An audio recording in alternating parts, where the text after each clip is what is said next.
आज की क्लास में हम आपको बताएंगे 13.1 का क्वेश्चन नंबर 4।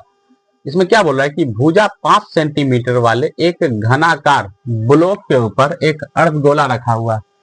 अर्धगोले का अधिकतम व्यास क्या हो सकता है और इस प्रकार बने ठोस का पृष्ठीय क्षेत्रफल निकालना है। ठीक है, तो सबसे पहले बोल रहा है कि घनाकार बोल रहा है, यानी घन के आकार का। और आपको मालूम हो कि घन का सभी भुजा क्या होते हैं, बराबर होता है।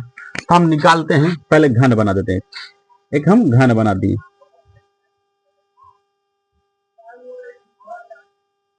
ठीक है। एक हम क्या बना दिए, घन बना दिए, ठीक है ना। और घन बनाने के बाद आपको मालूम हो कि घन का सभी भुजा क्या होता है, आपस में बराबर होता है। तो घन का ये कितना सेंटीमीटर हो जाएगा, 7 सेंटीमीटर, यानी जितना भी सेंटीमीटर होगा 7 सेंटीमीटर भुजा होगा इसका, क्योंकि आपको मालूम है कि घन का जो सभी भुजा क्या होता है, आपस में बराबर होता है। क्लियर। बोल रहा है कि इस पे एक अर्धगोला का गोला को रखा जाता है। इस पे मान लीजिए एक अर्धगोला को रखते हैं। मान लीजिए यहां से यहां तक एक गोला बना दी है, मान लीजिए, और इसी पे क्या किया, हम एक अर्धगोला को रख दिए। अच्छा, यहां से यहां तक का जो भुजा था इसका कितना था, 7 सेंटीमीटर। तो ये अर्धगोला का व्यास भी यहां से यहां तक का कितना सेंटीमीटर होगा, 7 सेंटीमीटर। इसमें बोल रहा है कि अर्धगोले का व्यास अधिकतम कितना होगा। तो अर्धगोले का व्यास वही होगा जो घन का भुजा होगा। अर्धगोले का व्यास वही होगा जो घन का भुजा होगा, क्योंकि ये घन पे अर्धगोला को रखा जा रहा है, ठीक है ना। ज्यादा कम तो नहीं बोल रहा कि ज्यादा है कम, तो घन के अगर रखा गया तो अर्धगोले का व्यास अधिकतम व्यास कितना होगा, जो घन का भुजा होगा। तो हम लिख सकते हैं, इसलिए अर्धगोले का व्यास क्या हो जाएगा, अर्धगोले का अधिकतम व्यास। अर्धगोले का अधिकतम व्यास क्या हो सकता है, तो अधिकतम व्यास कितना हो सकता है, 7 सेंटीमीटर। क्यों हो सकता है 7 सेंटीमीटर, क्योंकि घन का जो सभी भुजा आपस में बराबर है। अर्धगोला को घन पे रखा जा रहा है और घन का भुजा क्या है, 7 सेंटीमीटर। और जो घन का भुजा होगा वही क्या होगा, अर्धगोले का व्यास होगा। क्लियर। अब यहां से समझिए, अगर घन का भुजा अगर है ना, घन का अर्धगोले का अगर व्यास 7 सेंटीमीटर है तो त्रिज्या क्या होगा, तो आपको मालूम है कि व्यास का आधा त्रिज्या होता है। तो अर्धगोले का त्रिज्या क्या होगा, अर्धगोले का त्रिज्या, यानी कि त्रिज्या किसको कहा था, आर को कहा जाता है। तो पोस्ट में आर लिख देते हैं, बराबर 7/2, यानी कि 7 का आधा। यहां तक कोई दिक्कत नहीं। इसके बाद समझिए, अब जो क्वेश्चन बोल रहा है, आगे बोल रहा है कि इस प्रकार बने ठोस का पृष्ठीय क्षेत्रफल निकालना है। अच्छा, ठोस का पृष्ठीय क्षेत्रफल निकालने के लिए क्या करना पड़ेगा, हमको घन का पृष्ठीय क्षेत्रफल निकालना पड़ेगा और अर्धगोला का पृष्ठीय क्षेत्रफल निकालना पड़ेगा, ठीक है ना। अच्छा, अर्धगोला को अगर घन के ऊपर रखा जा रहा है तो अब जैसे मान लीजिए कोई अर्धगोला है, जैसे मान लीजिए गोला है, इसको अगर हम घन के ऊपर रखा जाएगा तो इसका देखिए वृत्त क्या होता है, छुप जाता है। और आपको मालूम होता है कि अर्धगोला में एक वृत्त भी होता है। अगर अर्धगोला को, जैसे मान लीजिए एक प्रकार का अर्धगोला, अगर हम इसको इसके अंदर रख देते हैं, इसका वृत्त क्या होता है, कवर कर देता है, अब वृत्त दिखाई नहीं देता है, ठीक है ना। उसी प्रकार से इसका वृत्त क्या होगा, छिप जाएगा। तो क्या करना, अगर हम ठोस का पृष्ठीय क्षेत्रफल निकालेंगे तो क्या करेंगे, घन का पृष्ठीय क्षेत्रफल निकालेंगे, अर्धगोला का पृष्ठीय क्षेत्रफल निकाल लेंगे, और उसमें से क्योंकि वृत्त छिप रहा है तो वृत्त के क्षेत्रफल को क्या कर देंगे, घटा देंगे। क्लियर, कोई दिक्कत नहीं ना। तो हम लिखते हैं प्रश्न से। हाँ, इसमें एक चीज और है, इसमें इंपॉर्टेंट फॉर्मूला वो आपके लिए हम लिख दें, उस पर थोड़ा ध्यान डाल दीजिए, क्योंकि अगर आपको फॉर्मूला याद हो जाएगा तो क्वेश्चन इजी वे में बन जाएगा, सवाल चुटकी में सॉल्व हो जाएगा, ये मेरा गारंटी है।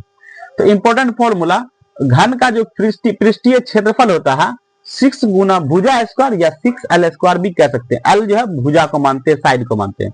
तो घन का पृष्ठीय क्षेत्रफल का फॉर्मूला क्या होता है, 6 गुना भुजा स्क्वायर। घन का पृष्ठीय क्षेत्रफल क्या होता है, 6 गुना भुजा स्क्वायर। घन का पृष्ठीय क्षेत्रफल क्या होता है, 6 गुना भुजा स्क्वायर। घन का पृष्ठीय क्षेत्रफल क्या होता है, 6 गुना भुजा स्क्वायर। इसके बाद अर्धगोला का जो पृष्ठीय क्षेत्रफल होता है तो 2πr स्क्वायर होता है। अर्धगोला का पृष्ठीय क्षेत्रफल क्या होता है, 2πr स्क्वायर। अर्धगोला का पृष्ठीय क्षेत्रफल क्या होता है, 2πr स्क्वायर। मेरे साथ आप कमेंट कीजिए, आपको इसी समय याद हो जाएगा। उसके वृत्त का जो क्षेत्रफल होता है वो होता है πr स्क्वायर। वृत्त का क्षेत्रफल क्या होता है, πr स्क्वायर। वृत्त का क्षेत्रफल क्या होता है, पाई आर स्क्वायर। ठीक है, तो हम क्या करते हैं, इस घनाकार जो है ना, इस ठोस का अगर पृष्ठीय क्षेत्रफल निकालेंगे तो क्या निकालना पड़ेगा, क्या करना पड़ेगा हमको, घन का पृष्ठीय क्षेत्रफल और गोला का पृष्ठीय क्षेत्रफल, उसमें वृत्त के क्षेत्रफल को क्या करना पड़ेगा, घटाना पड़ेगा। तो हम लिखते हैं ठोस का पृष्ठीय क्षेत्रफल इक्वल टू, अगर हम ठोस का पृष्ठीय क्षेत्रफल निकालेंगे तो क्या करेंगे, घन का पृष्ठीय क्षेत्रफल निकालेंगे, घन प्लस है ना, घन प्लस अर्धगोला, अर्धगोला, अर्धगोले का पृष्ठीय क्षेत्रफल है ना, और इसमें से क्या करेंगे हम, इसमें से क्या करेंगे, वृत्त के क्षेत्रफल को क्या करेंगे, घटा देंगे, माइनस वृत्त का क्षेत्रफल। क्लियर, घन का पृष्ठीय क्षेत्रफल, अर्धगोले का पृष्ठीय क्षेत्रफल माइनस वृत्त का क्षेत्रफल। क्लियर, और आपको मालूम होगा घन का जो पृष्ठीय क्षेत्रफल होता है, घन का पृष्ठीय क्षेत्रफल लिख देते हैं, पृष्ठीय क्षेत्रफल। ठीक है, और यहां पे प्लस अर्धगोले है ना का पृष्ठीय क्षेत्रफल और माइनस क्या करेंगे, वृत्त का क्षेत्रफल, वृत्त का क्षेत्रफल, यही होता है। घन का पृष्ठीय क्षेत्रफल का फॉर्मूला होता है क्या, 6 गुना भुजा स्क्वायर होता है ना, प्लस, तो प्लस अर्धगोले का 2 पाई आर स्क्वायर और माइनस वृत्त का क्षेत्रफल क्या होता है, पाई आर स्क्वायर। देखिए इस 2 पाई आर स्क्वायर, यहाँ 1 पाई आर स्क्वायर है, इसमें से अगर हम घटाएंगे तो क्या 1 पाई आर स्क्वायर हो जाएगा, तो यहाँ पे लिख सकते हैं घटेगा इसमें, तो क्या आ जाएगा यहाँ पे plus pi r square, 1 pi r square घट गया, और 6, और भुजा क्या था, घन का भुजा देखिए क्या था, 7 सेंटीमीटर।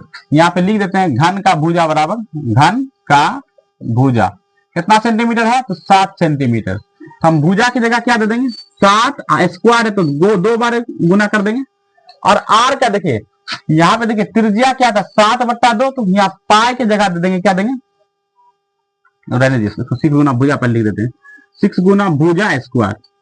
क्लियर, अच्छा 6 गुना भुजा का वैल्यू हम क्या बताते, 7, तो 2 बार 7 से मल्टीप्लाई कर देंगे, यानी कि गुना कर देंगे, और प्लस पाई का वैल्यू 22/7, और आर का वैल्यू देखिए यहाँ 7/2 है, तो आर का वैल्यू 2 बार मल्टीप्लाई करेंगे, 7/2 इंटू 7/2।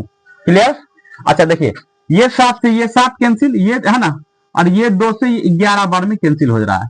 ठीक है, इसको अगर हम मल्टीप्लाई करते हैं तो 7 7 49, 49 छके 49 क्या होता है, तो 49 छके 294, 49 छके 294 प्लस यहाँ पे 11 7 77 और बट्टा क्या हो जाएगा, 2 हो जाएगा।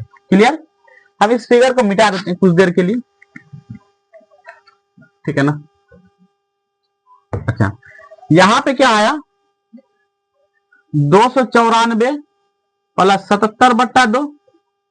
क्लियर, इसको 2 से अगर इसको मल्टीप्लाई करेंगे तो 4 दूना 8, एलसीएम भिन्न का एलसीएम जोड़ निकालेंगे, 4 दूना 8, 9 दूना 18 हासिल 1, और 2 दूना 4 1 5 है ना, और प्लस 77/2। अगर भिन्न का जोड़ करते हैं तब, अगर किसी को भिन्न का जोड़ भी नहीं आ रहा है करने के लिए तो कमेंट में आप बताइए, भिन्न का जोड़ भी आपको बेसिक से सिखा दिया जाएगा।